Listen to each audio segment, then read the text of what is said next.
guys, oh. Ito yung sibat na nadala ko. May mga tao.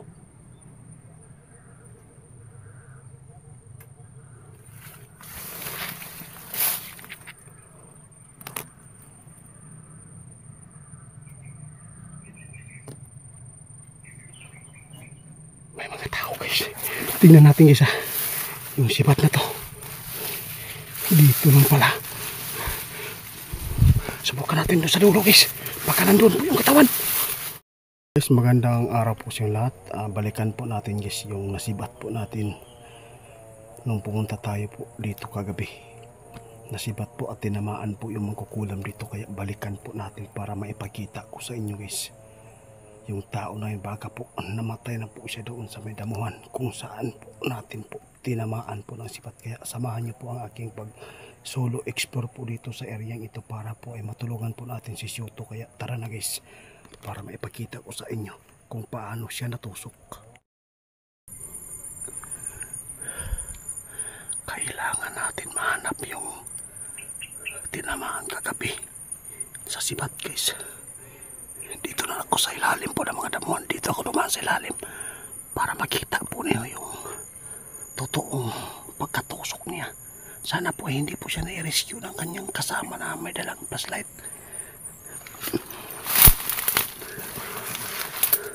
Ito yung tirahanan ko guys.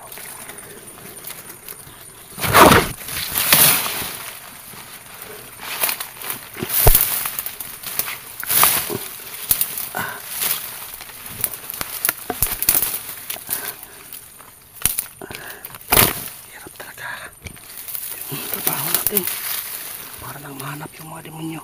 Gusto ko matulungan po si Shoto guys na may balik. Sana po maabutan natin yung tinamaan po ng sibat kagabi. Dapat mahuli natin at makita yung katawan kung patay pa. Dito ako dumaan sa mga ilalim po ng damuhan guys, kasi po dito po yan.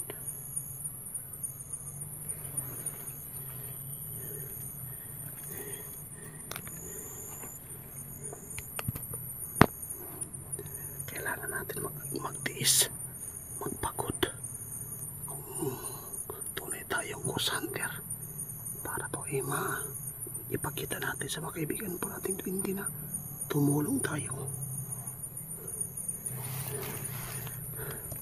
Basa na yung mukha ko sa pawis para lang magtiis, magtiyaga sa paghahanap para lang mabuo ang pamilya po ni Shoto. May mga boses dito Dito niyo makikita ngayon guys yung makukulam na kung paano natusok. Sana po hindi pa namatay para po makausap natin kung at may turo nila yung ano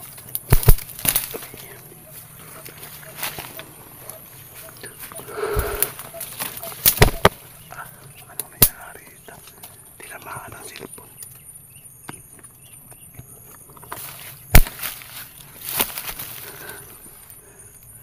Dito po siya ko mapang po kagabi dito, pero wala namang dinaanan dito. Subukan natin sa taas ngayon.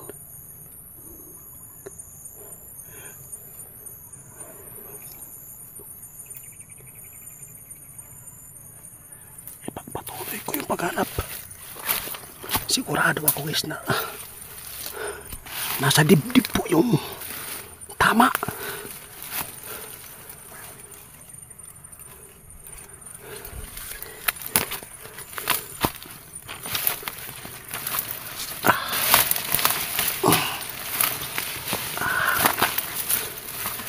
Gabang.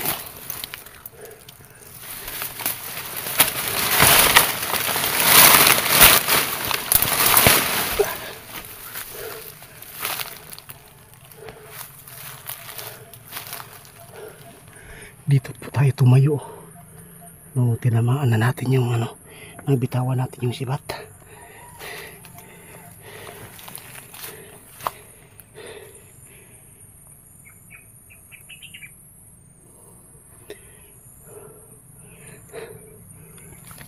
Guys, unahan guys.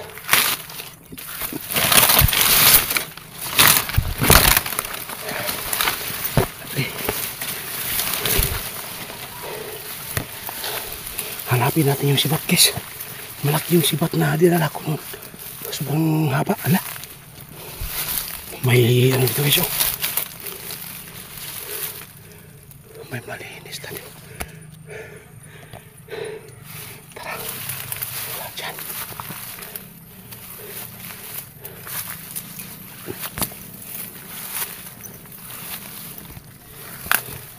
Asan kaya? Ala. Dito papunta guys oh. Ito yung sibat na nadala ko.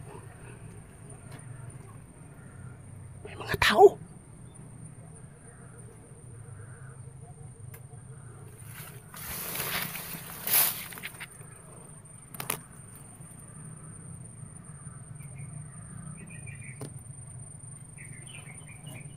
May mga tao guys. Tingnan natin guys ha. Yung sibat na to. Dito lang pala. Subukan natin doon sa dulo guys. Baka nandun po yung katawan.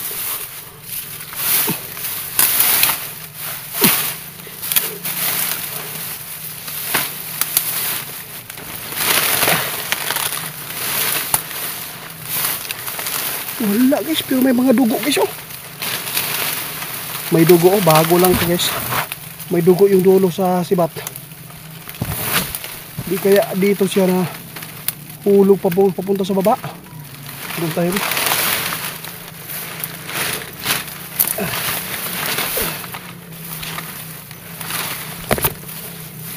Wala pa ang katawan.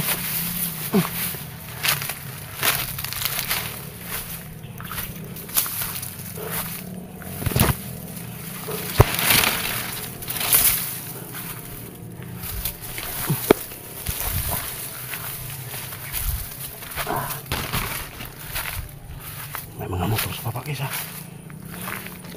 Grabe guys oh. Nakita nyo, ito yung namatay gid ang mga damo dito guys sa pag laban nila, pag away nila.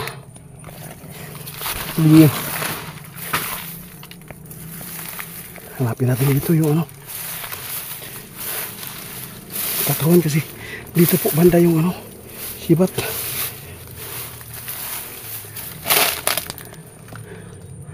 May mga motor dyan guys pero wala namang kasada dyan. Sapa man yun. May mga motor oh. Kaya nirescue po nila yung mangkukulang. Kinakabahan ako dito sa mga motorista na yan ah. Posible first time ko makarinig ng motor dito sa baba guys. Walang kalsada po doon guys. Sapa po yun. Dito natin mahanap ngayon yung katawan po ng isang mangkukulam na tinamaan ng sibat. May dugo pa yung ano dulo sa yung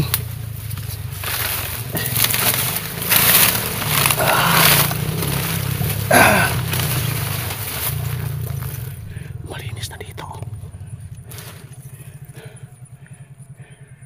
May mga motor sa baba guys. Iwan ko lang bakit po may mga motor dyan. Hindi kaya mga kamag-anak dito ng mangkukulam baka nirescue po nila at dinala sa hospital. Subukan natin titingnan po yung ano guys yung langis natin kung bumubula pa.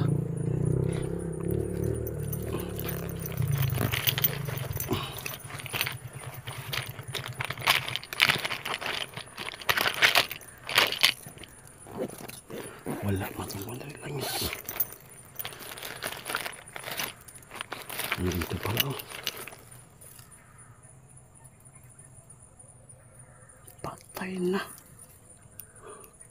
Ba't naubos?